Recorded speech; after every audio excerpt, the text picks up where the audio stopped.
Hello friends, I am Bhumika Mishra. Welcome to personal tutor. जैसे कि हम लोग जोग्राफी कर रहे थे क्लास 8th का। आज उसका चैप्टर नंबर 4 है जिसमें हम एग्रीकल्चर के बारे में जानेंगे। हम जानेंगे कि कितने टाइप की एग्रीकल्चर होती है। एग्रीकल्चर में हमें सिर्फ इतना बेसिक नॉलेज होता है कि हमें प्रोडक्शन करना है, क्रॉप का प्रोडक्शन करना है। क्रॉप की प्रोडक्शन कितने तरीके से होते हैं और किन किन चीज़ों की ज़रूरत पड़ती है, तो ये सारी चीज़ें हम इस चैप्टर में जानेंगे। ठीक है, देखो, सबसे पहली चीज़ तो ये होती है कि जितनी भी एक्टिविटीज़ होती है उसको 3 पार्ट्स में बांटा गया है, प्राइमरी, सेकेंडरी और टर्सरी। कौन सी एक्टिविटीज़? इकोनॉमिक एक्टिविटीज़ को 3 पार्ट में बांटा गया है।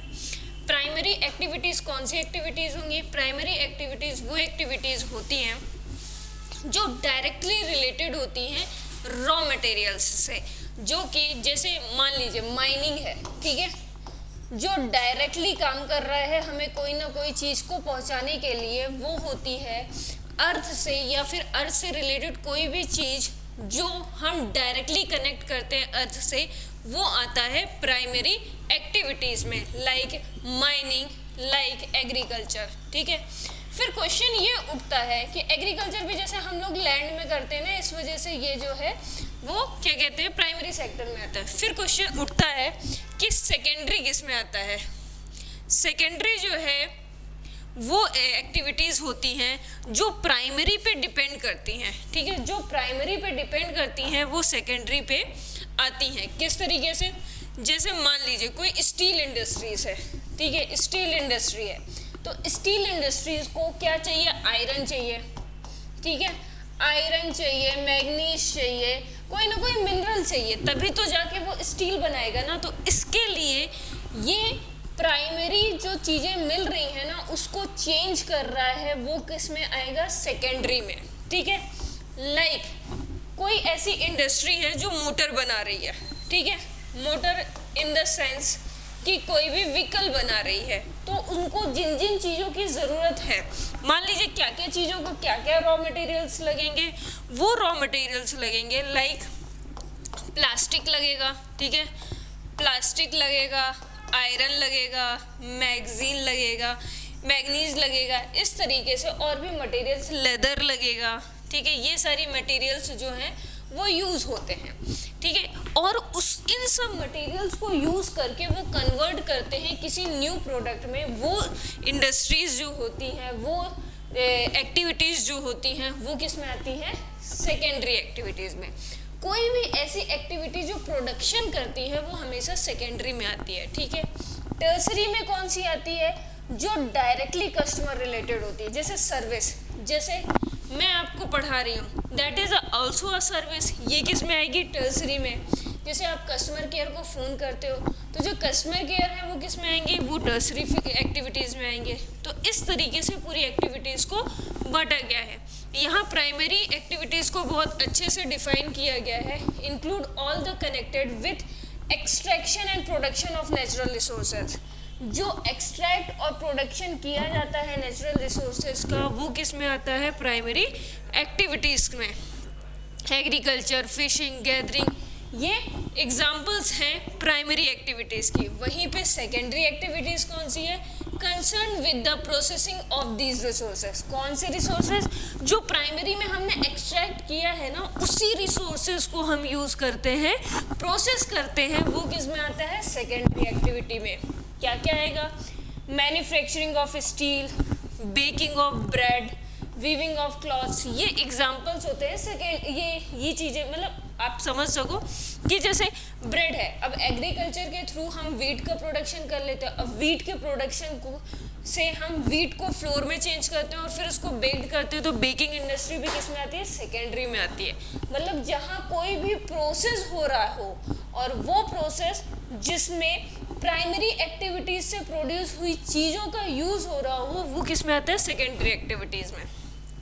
नेक्स्ट है टर्सरी एक्टिविटीज़।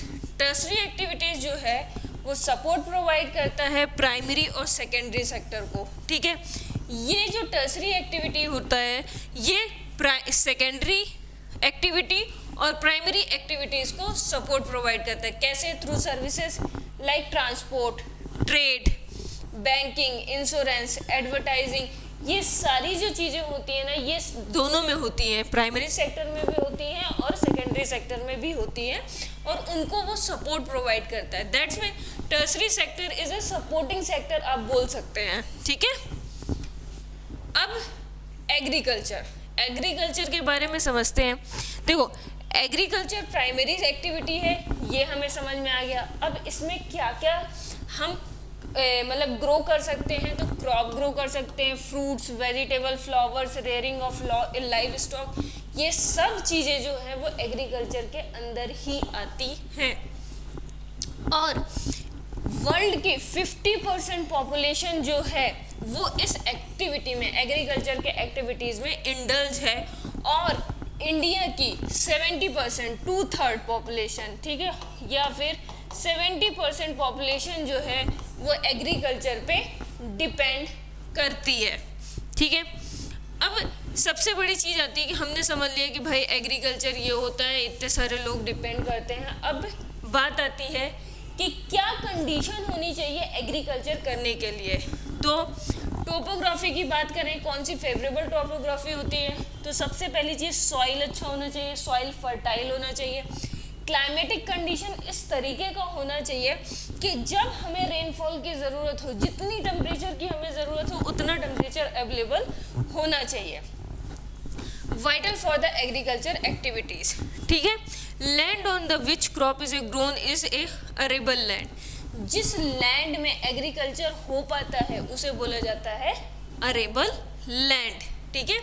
अब आप देखिए, इस मैप में देखोगे आप, यहाँ पे जहाँ पे आपको ग्रीन ग्रीन एरियाज दिख रहे हैं ना, ये देखिए, जहाँ भी आपको ग्रीन ग्रीन एरियाज दिख रहे हैं, वही एक एरिया है जहाँ पे क्या कहते हैं एग्रीकल्चर करना जो है वो सुटेबल है। अब आप कुछ ऐसे एरिया देख रहे होगे जो क्या कहते हैं, ये वाला कलर ऑफ वाइट कलर का आपको दिख रहा होगा, ठीक है, समथिंग। इस वाले एरिया में एग्रीकल्चर क्यों नहीं हो सकता? सारे कॉन्टिनेंट्स की अलग कहानी है।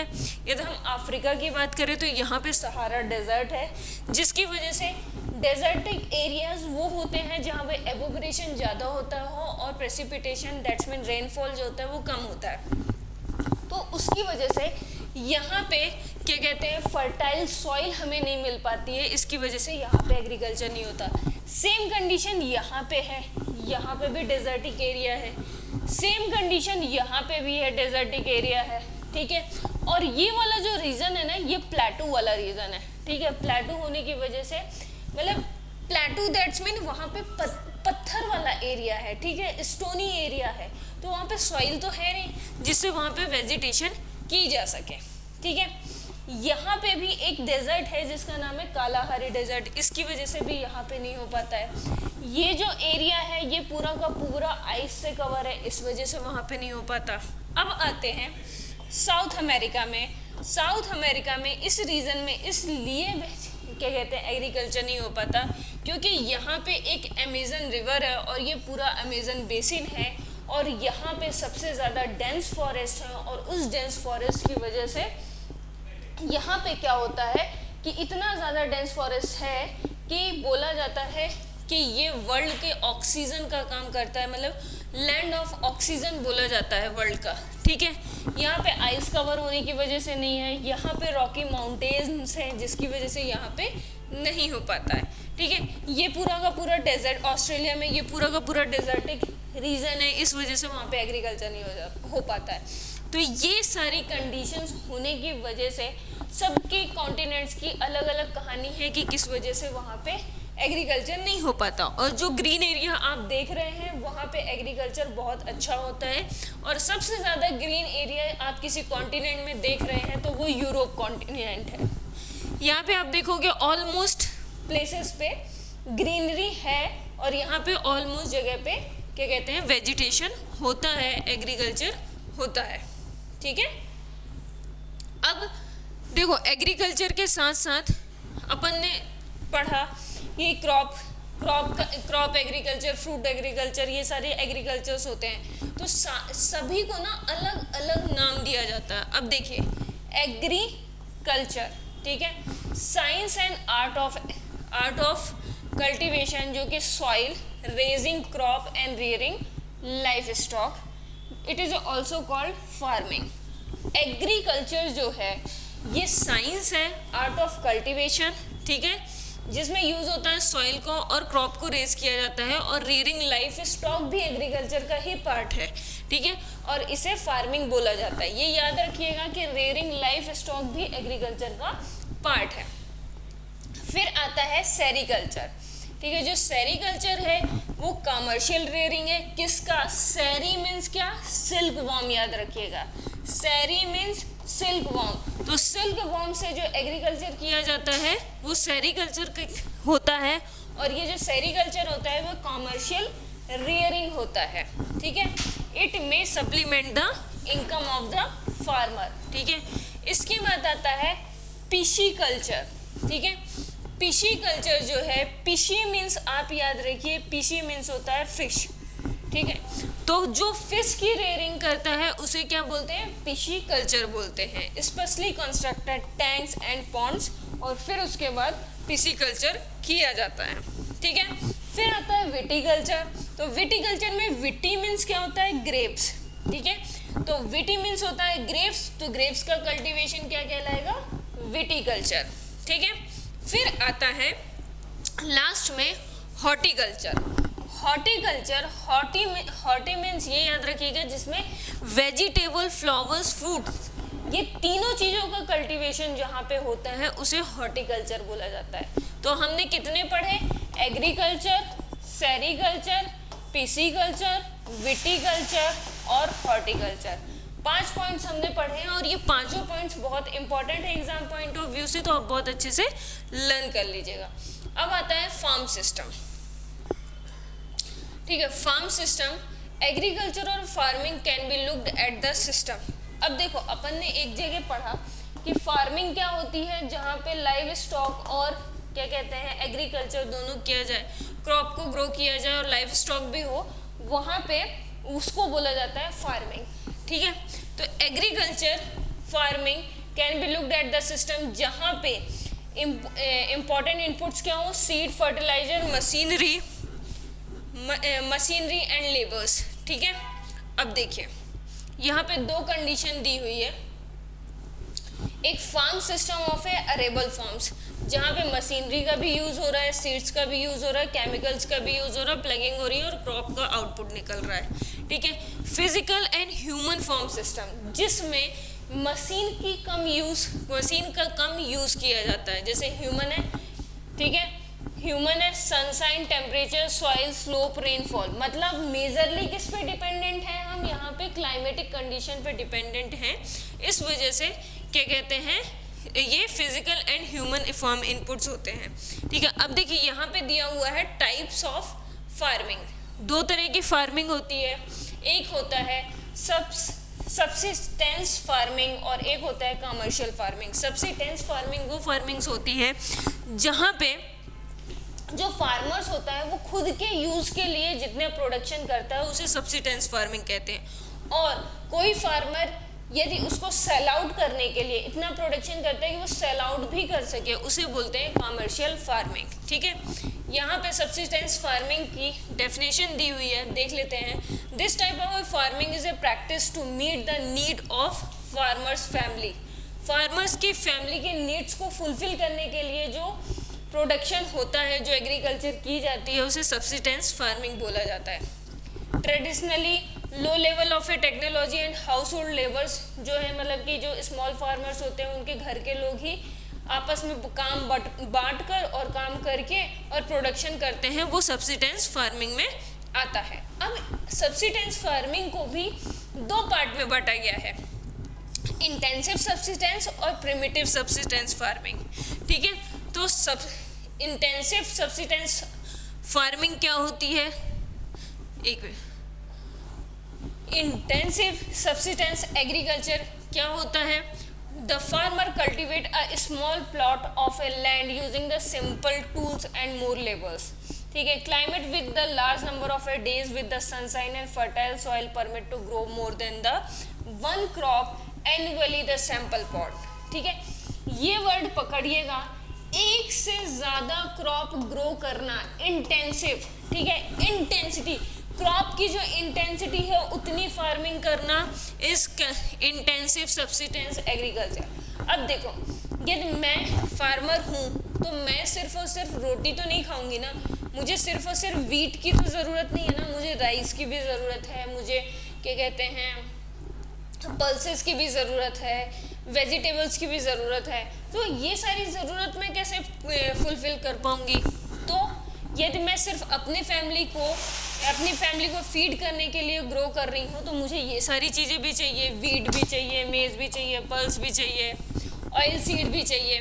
तो इन सब चीज़ों को यदि मैं एक साथ ग्रो करती हूँ या फिर एक के बाद एक ग्रो करती रहती हूँ तो वो कहलाता है intensive subsistence agriculture. Intense subsistence agriculture is a prevalent in the thickly populated area of the monsoon region, south, south east और ईस्ट एशिया। ये कहाँ पे प्रिवलेंट है? मानसून रीजन्स में, ठीक है, मानसून रीजन में ये प्रिवलेंट है, ठीक है। नेक्स्ट देखते हैं, नेक्स्ट जो है वो है प्रिमिटिव जो सब्सिस्टेंस फार्मिंग होता है, जो स्टार्टिंग में जब इंसान ह्यूमन जो था वो रहना स्टार्ट किया था तो वो एक तरह की एग्रीकल्चर करता था, शिफ्टिंग कल्टीवेशन और नोमैडिक हर्डिंग। शिफ्टिंग कल्टीवेशन में वो क्या करता था, वो घूमता रहता था, कहीं पे उसे फर्टाइल लैंड दिखी तो वहाँ का एरिया साफ करके और वहाँ पे एग्रीकल्चर का प्रोडक्शन कर लिया, और जैसे ही प्रोडक्शन हो गया तो उसको जला दिया और फिर मूव ऑन कर गया, कहीं और चला गया और कहीं और गया, और जहाँ पे भी दूसरा प्रोडक्शन हो सकता है वहाँ पे प्रोडक्शन किया। ठीक है, यहाँ पे देख लेते हैं कि क्या क्या चीज़ें लिखी हुई है शिफ्टिंग कल्टीवेशन में। Practice in the thickly forested area, Amazon basin, tropical Africa, part of the south east Asia और नॉर्थ ईस्ट इंडिया में ये प्रिवलेंट है आज भी। ठीक है, area of a heavy rainfall, कहाँ पे किया जा सकता है? जहाँ पे हैवी रेनफॉल हो और quick regeneration of the vegetation, जहाँ पे वेजिटेशन बहुत जल्दी होता है, दैट्स मीन सॉइल बहुत ज़्यादा फर्टाइल हो। A plot of a land cleared by the felling the trees and the burning them, the ashes are then mixed with the soil and the crop में like maize, yam, potato, cassava, ये सब grow किया जाता है। ठीक है, after the soil loses their fertility, land is abandoned and the cultivator move in a new plot, नए plot में चला जाता है। Shifting cultivation is known as a slash and burn. ठीक है, स्लैश एंड बर्न एग्रीकल्चर बोला जाता है। ठीक है, अब नेक्स्ट आता है नोमैडिक हर्डिंग। नोमैडिक हर्डिंग क्या होता है? अच्छा, ये पढ़ने से पहले आपको ये पता होना चाहिए कि देखो, शिफ्टिंग कल्टीवेशन जो है वो इंडिया के भी कुछ पार्ट्स में क्या कहते हैं प्रिवलेंट हो और कई जगह प्रिवलेंट है, उसको अलग अलग नाम से जाना जाता है। जैसे नॉर्थ ईस्ट इंडिया में झूमिंग बोला जाता है। ठीक है, मैक्सिको में मिल्पा बोला जाता है। ठीक है, ब्राज़ील में रोका बोला जाता है और मलेशिया में लदांग बोला जाता है। ठीक है, मिल्पा मैक्सिको, रोका ब्राज़ील और लदांग मलेशिया। ठीक है, ये नाम बोले जाते हैं। अब आता है नोमैडिक हर्डिंग। नोमैडिक हर्डिंग में क्या होता है कि इस तरीके से एनिमल्स को लेकर घूम रहे हैं और किसी एक पर्टिकुलर डायरेक्शन में घूम रहे हैं, जहाँ पे पॉसिबिलिटी होती है वहाँ पे एग्रीकल्चर वो कर लेते हैं। ठीक है, ये कहाँ प्रैक्टिस किया जाता है? तो ये सेमी एरिड और एरिड रीजन में कहाँ किया जाता है। मेजरली जो डेजर्ट के आसपास वाला एरिया होता है ना, वहाँ पे ये चीज़ प्रिवलेंट है ज़्यादा। Sahara, central Asia, some part of India like Rajasthan and Jammu Kashmir. आप देखोगे कि जो सेमी एरिड वर्ड बोला जाता है ना, ये डेजर्ट के आसपास, मान लीजिए ये डेजर्ट है, ये पूरा का पूरा डेजर्ट है, तो डेजर्ट के ये आसपास वाला एरिया जो है ना वो सेमी एरिड रीजन बोला जाएगा, और ये जो डेजर्ट एरिया है ना इसको एरिड रीजन बोला जाता है। ठीक है, in this type of A farming, herdsmen moves from place to place with their animal for the fodder and the water along the defined route. This type of a movement arises the response to climate constraint and terrains. Sheep, camel, yak, goats are most commonly reared. They provide milk, meat, wool, hides and other products herds and their families. होता क्या है यहाँ इसमें जो चीज़ें लिखी हुई हैं वो होता क्या है कि ये जो सेमी एरिड में रहने वाले होते हैं ये अपने एनिमल्स को लेकर मूव करते हैं उनके खाने के लिए, उनके फॉडर और पैडी क्रॉप्स के लिए। और जब वो मूव करते हैं तो उनको क्या कहते हैं, उनके लिए वो काम करते हैं, ठीक है। वो अपने एग्रीकल्चर प्रोडक्शन के लिए नहीं काम करते, उनके लिए। और फिर वो क्या करते हैं कि उनसे जो चीज़ वो रियर आउट कर पाते हैं, जैसे मिल्क हो गया, लेदर हो गया, और भी चीज़ें हो गई, हाइड्स हो गया, वूल हो गया, तो इन प्रोडक्ट्स से वो अपना घर चलाते हैं, ठीक है। लास्ट आता है कमर्शियल क्रॉपिंग। कमर्शियल क्रॉपिंग क्या होता है, कमर्शियल फार्मिंग क्या होता है, कमर्शियल फार्मिंग क्या होता है, वो फार्मिंग जिसमें डायरेक्ट पैसा मिले, ठीक है। जैसे यदि मैं वीट ग्रो करती हूँ तो मुझे डायरेक्ट पैसा नहीं मिलेगा, मुझे उसको फ्लोर में कन्वर्ट करना पड़ेगा, तब जाके मुझे क्या कहते हैं पैसा मिलेगा, ठीक है। यदि मैं राइस ग्रो करती हूँ तो राइस से पहले वो धान होती है, धान को राइस में ले जाना पड़ेगा, राइस बनवाना पड़ेगा, तब जाके मुझे उसके पैसे मिलेंगे। मतलब खेत से निकलते ही उसका पैसा नहीं बनेगा। कुछ ऐसे क्रॉप होते हैं जो खेत से निकलते ही पैसा देते हैं। सबसे पहला क्रॉप आता है शुगर केन, ठीक है। ये शुगर केन जो होता है वो ऐसा क्रॉप होता है जैसे ही खेत से निकलेगा तो उसके पैसे जो होते हैं वो मिलते हैं। जो शुगर मेकिंग इंडस्ट्रीज होती है वो डायरेक्ट फार्मर्स को पैसे देती है।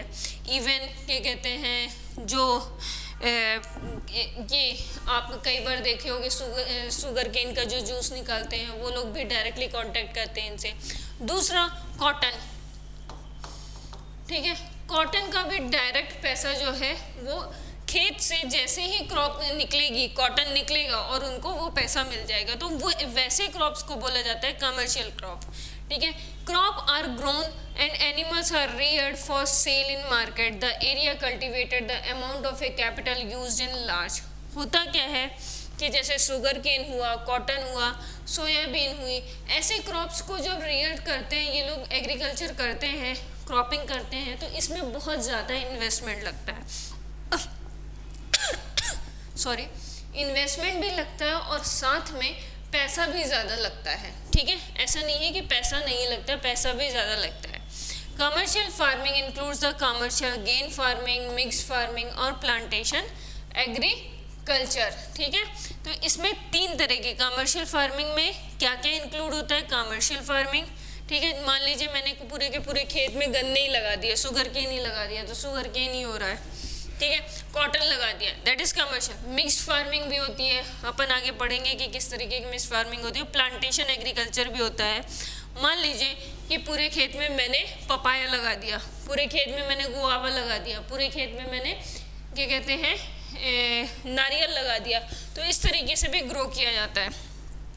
कमर्शियल ग्रेन फार्मिंग क्रॉप जो होता है वो कमर्शियल पर्पस के लिए होता है। वीट और maize are the common commercially grown grains.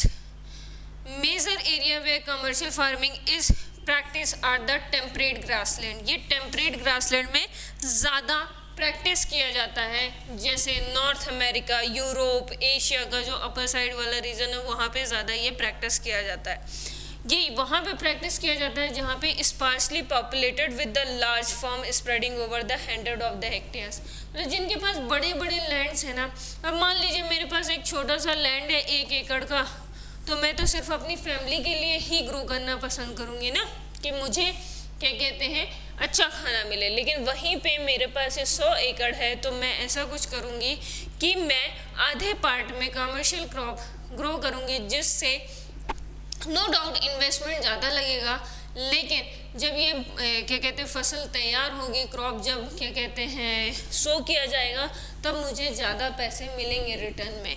तो उस रीज़न से भी ये चीज़ होती है। मिक्स क्रॉपिंग क्या होता है कि इसमें एक से ज़्यादा क्रॉप को रियर किया जाता है, ठीक है। Land is use to growing food and the fodder crops, ठीक है। जहाँ पे फूड और फॉडर क्रॉप्स दोनों को ग्रो किया जाता है वहाँ पे मिक्स फार्मिंग होती है, और साथ में रियरिंग लाइफ स्टॉक, ठीक है, रियरिंग लाइफ स्टॉक।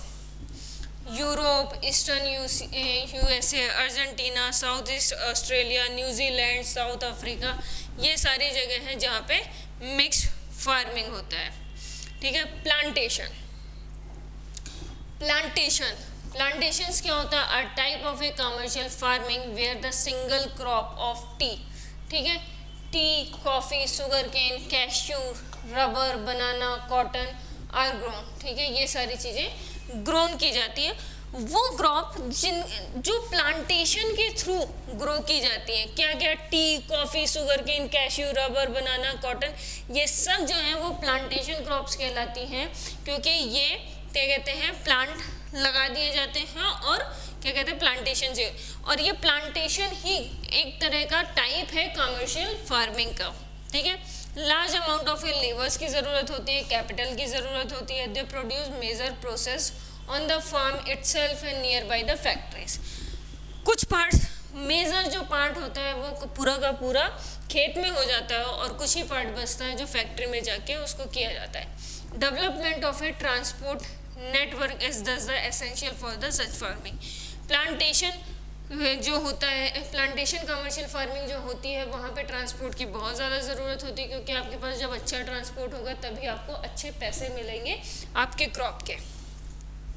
ये कहाँ होते हैं मेजरली प्लांटेशंस, कहाँ होते हैं? ये ट्रॉपिकल रीजन में होते हैं, जैसे रबर, मलेशिया में रबर होता है और वर्ल्ड में सबसे ज़्यादा रबर मलेशिया में ही होता है। कॉफ़ी का होता है ब्राज़ील, ठीक है, टी इंडिया और श्रीलंका मिला के सबसे मेजर प्रोडक्शन करते हैं।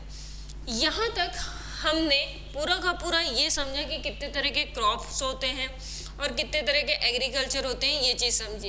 यहाँ पे कुछ चीज़ें दी हुई हैं। एक है ऑर्गेनिक फार्मिंग, कि ऑर्गेनिक फार्मिंग क्या होता है? ऑर्गेनिक फार्मिंग जिसमें organic manure and natural pesticides का यूज़ किया जाता है। इसमें कोई भी no genetic modification is done to increase the yield of the crop, मतलब कोई भी केमिकल यूज़ नहीं किया जाता है, सब कुछ ऑर्गेनिक चीज़ें ही यूज़ की जाती है। ऑर्गेनिक मतलब नेचुरल चीज़ें यूज़ की जाती हैं, ऐसी कोई भी चीज़ यूज़ नहीं की जाती है जिसमें केमिकल यूज़ किया जाए। आजकल जेनेटिक मॉडिफाइड क्रॉप्स आते हैं, आपने high yielding variety of crops पढ़ा होगा। High yielding variety of crops जो होती हैं उनका भी यूज़ नहीं किया जाता है, क्योंकि इनको जेनेटिकली मॉडिफाई किया जाता है जिससे क्रॉप का प्रोडक्शन अच्छा हो। ये ऑर्गेनिक फार्मिंग में जो नेचुरल चीज़ें होती हैं, natural seeds, natural pesticide, natural chemicals, उनका यूज़ किया जाता है। ठीक है। नेक्स्ट एक और चीज़ यहाँ पे दी हुई थी, वो देख लेते हैं हम। एग्रीकल्चर का डेफिनेशन यहाँ पे बहुत सही दिया हुआ है कि agriculture is derive from the Latin word ager और एग्री, मीनिंग क्या है इसका? सॉइल एंड कल्चर, जिसका मीनिंग होता है कल्टीवेशन। ठीक है। अब नेक्स्ट जो हम देखने जा रहे हैं वो है क्रॉप। ठीक है, कि अलग अलग क्रॉप की क्या कंडीशंस होती हैं कि कब वो ग्रो होंगी। ठीक है, देखो सारे क्रॉप्स आप सोचो कि एक क्लाइमेटिक कंडीशन में हो जाएं, दैट्स नॉट पॉसिबल। आप ये देख रहे हो कि राइस कल्टीवेशन है, राइस का जो प्रोडक्शन होता है वो हमेशा आप देखोगे जो रेनी सीजन होता है ना, जब रेनी सीजन स्टार्ट होता है तब इसे सो किया जाता है और फिर बाद में क्या कहते हैं दिवाली के आसपास उसको रीएड किया जाता है। ठीक है, ये मेजर क्रॉप फूड क्रॉप है वर्ल्ड का। ठीक है, स्टेपल डाइट है, ये ट्रॉपिकल और सब ट्रॉपिकल रीजन में मिलता है। ठीक है, कौन सी रीजन? ट्रॉपिकल और सब ट्रॉपिकल। राइस के लिए क्या ज़रूरी है? एक तो हाई टेम्परेचर हो, दूसरा हाई ह्यूमिडिटी, हाई रेनफॉल। जब रेनफॉल ज़्यादा होगा तभी तो ह्यूमिडिटी। देखो रेनफॉल ज़्यादा होगा मतलब कि अर्थ में पानी आया, टेम्परेचर ज़्यादा होगा तो वो रेनफॉल से जो वाटर आया ना वो एवोपरेट होगा तो ह्यूमिडिटी बढ़ेगी, तो ऐसी कंडीशन पे ही राइस अच्छी होगी। ठीक है, it grow the best in alluvial soil. Alluvial soil में ये सबसे ज़्यादा ग्रो करती है। ठीक है, विच कैन रिटेन वाटर्स, वो सॉइल जिसमें वाटर रिटेन कर पाए, और वो सॉइल कौन सी होती है? एल्यूवियल सॉइल होती है। China leads in production of rice. China सबसे ज़्यादा प्रोडक्शन करती है राइस की, फिर उसके बाद इंडिया, जापान, श्रीलंका करते हैं और इजिप्ट। ठीक है, सबसे ज़्यादा प्रोडक्शन वर्ल्ड में राइस को कौन करता है? तो चाइना करता है। ठीक है, और इंडिया में सबसे ज़्यादा प्रोडक्शन कौन करता है? तो वेस्ट बंगाल करता है, क्योंकि वहाँ पे सबसे अच्छी क्या कहते हैं क्लाइमेटिक कंडीशन होने की वजह से। Bangladesh 2 to 3 crops are grown in a year. ठीक है, तो इन जगहों पे वेस्ट बंगाल और बांग्लादेश में एक साल में 2 से 3 क्रॉप किए जाते हैं। अब देखिए ये हार्वेस्ट कर रहे हैं वीट। वीट जो होता है ये ठंडी के समय पे होता है। ठीक है, आप ये चीज़ थोड़ा सा ध्यान रखिएगा। राइस जो होता है वो गर्मी के बाद होता है और वीट जो होता है वो ठंडी के समय होता है। तो यहाँ पे देखिए लिखा हुआ है मॉडरेट टेम्परेचर, ठीक है, एंड रेनफॉल। ठीक है, during the growing season and the bright shining at the time of harvest. ये जो वीट है हार्वेस्ट कब किया जाता है? मार्च के टाइम पे। तो मार्च के टाइम पे जो है वो थोड़ी तेज़ धूप होने लग जाती है, गर्मी थोड़ा ज़्यादा होने लग जाती है। लेकिन जब इसे शो किया जाता है तब क्या होता है? नवंबर के बाद हम उसको शो करते हैं, तो वहाँ पे मॉडरेट टेम्परेचर होता है। Best in the well drained loamy soil. Loamy soil में ये ज़्यादा अच्छे से ग्रो होते हैं। Extensive in USA. सबसे ज़्यादा प्रोडक्शन कहाँ पे होता है वर्ल्ड में? तो वो यूएसए में होता है। फिर कनाडा, अर्जेंटीना, रशिया, यूक्रेन और ऑस्ट्रेलिया। इंडिया में ये विंटर टाइम में ही क्या कहते हैं इसको ग्रो किया जाता है। ठीक है, इसके बाद आता है मिलेट्स। ठीक है, मिलेट्स जो है वो कोर्स ग्रेन है। ठीक है, मिलेट्स क्या है? कोर्स ग्रेन है। देखिए ये कोर्स ग्रेन है। ये लेस फर्टाइल और सैंडी सॉइल्स होते हैं जो hardly crop that's need to low rainfall and high to moderate temperature and adequate rainfall. ठीक है, यहाँ पे मॉडरेट टेम्परेचर और जितनी ज़रूरत रेनफॉल की है उतनी मिल जाती है, तो ये मिलेट्स हो जाते हैं। और bajra is a type of millets. बाजरा, ज्वार, ये सब जो हैं, रागी, ज्वार, बाजरा, रागी, यहाँ पे ज़्यादा रेनफॉल की ज़रूरत नहीं होती है, मॉडरेट टेम्परेचर में भी हो जाते हैं। इंडिया में राजस्थान और इनर साइड ऑफ है महाराष्ट्र और क्या कहते हैं इनर साइड ऑफ है कर्नाटक और तमिलनाडु, वैसी जगहों पे ये ज्वार, बाजरा और रागी होते हैं। ठीक है, ये इंडिया में ग्रो किए जाते हैं और दूसरी कंट्री में नाइजीरिया, चाइना और नाइजर में भी यूज़ किया जाता है। ये जो मिलेट्स है ना, ये आजकल बहुत ज़्यादा यूज़ किए जाते हैं आफ्टर कोविड के बाद। प्रोटीन बेसिस पे या फिर मैं न्यूट्रिशन बेसिस पे देखूं तो ये बहुत ही अच्छे क्रॉप्स है। ठीक है, नेक्स्ट है मेज़। मेज़ जो है क्या कहते हैं, इसमें ना ये दोनों टाइम हो जाते हैं। जब क्या कहते हैं राइस ग्रो किया जाता है, राइस और वीट ग्रो करने के बीच का जो ड्यूरेशन होता है ना, उस ड्यूरेशन में भी मेज़ को ग्रो कर लिया जाता है। मेज़ जो है वो उसमें ज़्यादा कुछ नहीं, मॉडरेट टेम्परेचर, रेनफॉल और लॉट्स ऑफ सनशाइन यदि ये मिलता है तो वो बहुत अच्छे से क्या कहते हैं क्रॉप ग्रो हो पाता है। ठीक है, इस तरीके की खेती आपको देखने को मिलती है। It needs well drain fertile soil. Simple सा है, कोई भी क्रॉप आप देख लो, आप ये लिखना मत भूलना कि वो वही होगा जहाँ पे फर्टाइल सॉइल हो। मेज is grown in north America, Brazil, China, Russia, Canada, India और मैक्सिको में। ठीक है, नेक्स्ट देखते हैं कॉटन। कॉटन जो है यहाँ पे ना रेनफॉल की उतनी ज़रूरत नहीं होती है, हाई टेम्परेचर ज़रूरत होता है कॉटन के लिए और लाइट रेनफॉल। दूसरा ये ब्लैक सॉइल और एल्यूवियल सॉइल में होता है। 210 फ्रॉस्ट फ्री एरिया, जो 210 दिन ऐसे चाहिए होते हैं जो फ्रोस्ट फ्री हो। ठीक है, ये फ्रोस्ट नहीं आता है तो ये इनका प्रोडक्शन बहुत अच्छा होता है, ये फ्रोस्ट आ जाता है तो इनका प्रोडक्शन जो होता है, ये जो आपको इतने वाइट दिख रहे हैं ना, तो इसमें ब्लैक स्पॉट्स भी आपको दिखने लग जाते हैं। तो इस तरीके के चेंजेस दिखते हैं। Bright sunshine for its growth. ठीक है, अच्छे सनरेज चाहिए और थोड़ा बहुत लाइट रेनफॉल चाहिए, बहुत ही मिनिमल रेनफॉल चाहिए। ना मिले तो इरिगेशन से भी काम चलाया जा सकता है। कहाँ होता है, ब्लैक और एल्यूवियल सॉइल में कॉटन को ग्रो किया जाता है। ठीक है, कहाँ कहाँ, China, USA, India, Pakistan, Brazil, Egypt leading producer है। It is a one of the main raw material of the cotton textile industry. ये कॉटन टेक्सटाइल इंडस्ट्रीज का मेन रॉ मटेरियल है। ठीक है, नेक्स्ट देखते हैं jute. Jute is also known as a golden fibre. इसको golden fibre कहा जाता है और ये वहाँ पे होता है जहाँ पे बहुत ज़्यादा रेनफॉल होती है, जहाँ बहुत ज़्यादा टेम्परेचर होता है, बहुत ज़्यादा रेनफॉल होती है। ठीक है, और ह्यूमिड क्लाइमेट होता है, वहाँ पे ये जूट होता है। और जूट जो है वो ट्रॉपिकल एरियाज में होता है और इंडिया और बांग्लादेश जो है यहाँ के लीडिंग प्रोड्यूसर हैं जूट के। ठीक है, नेक्स्ट है कॉफ़ी।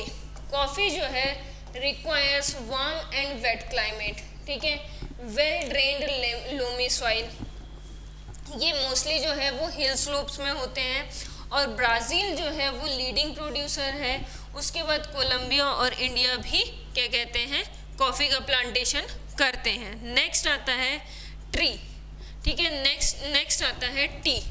टी जो है, टी भी एक तरह का प्लांटेशन कमर्शियल क्रॉप है और ये जो है वो हमारे असम में होता है, लेकिन इसके लिए कूल क्लाइमेट और well distributed high rainfall through out the year चाहिए होता है। ठीक है, देखिए इस तरीके से होता है टी का plantation. Well drained loamy soil, gentle slope, labour has a large number required to pick the leaves. Kenya, India, China, Sri Lanka ये best quality of the tea world में प्रोड्यूस करते हैं।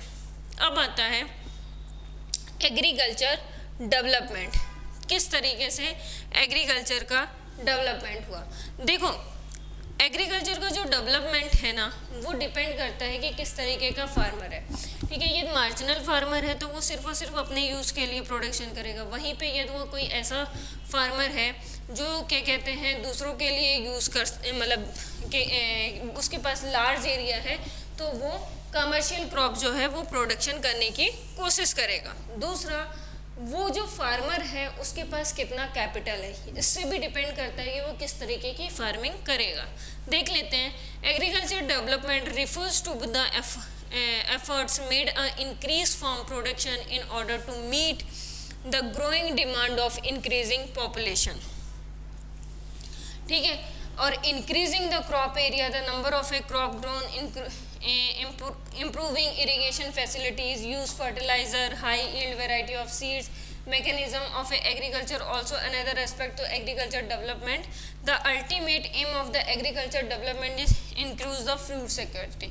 देखो एग्रीकल्चर डेवलपमेंट करने का अल्टीमेट एम सिर्फ एक ही चीज़ है कि हमें फूड सिक्योरिटी मिले, हमें खाना मिलता रहे, सिर्फ और सिर्फ यही चीज़ है। ठीक है, अब देखो डिफरेंट वर्ल्ड में डिफरेंट टाइप के एग्रीकल्चर होते हैं। ठीक है, एक होता है स्मॉल होल्डिंग एग्रीकल्चर, जिसमें अपन ने चैप्टर के स्टार्टिंग में ही पढ़ा सब्सिस्टेंस एग्रीकल्चर।